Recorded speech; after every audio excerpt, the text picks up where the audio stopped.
Hai guys, kami sekarang sedang di mana ini? Di mana kita sekarang nih?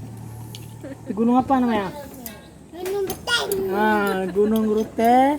Nih Abang Jayan. Nah, ini siapa namanya nih?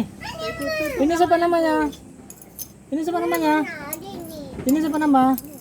Siapa namanya? Ada. Menang. Nah, ini Adit. Nah, ini Adit. Dia minum apa, Adit? Adit Minum kopi. minum kopi. Abang Jayan minum apa? Abang Jayan minum apa? Minum kelapa. Kelapa. Ini ada kelapa. Ini kelapa muda. Ya, Adit. Enak kali kau, Adit. Rasa apa tuh, Adit? Kepa dia makan mi calu. Rasa apa, Adit? Rasa suka manis juga. Oke. Hah? Tadi nggak mau, dia kayak mana dia? Pulang bang. Tuh ya. Hmm? Ayo.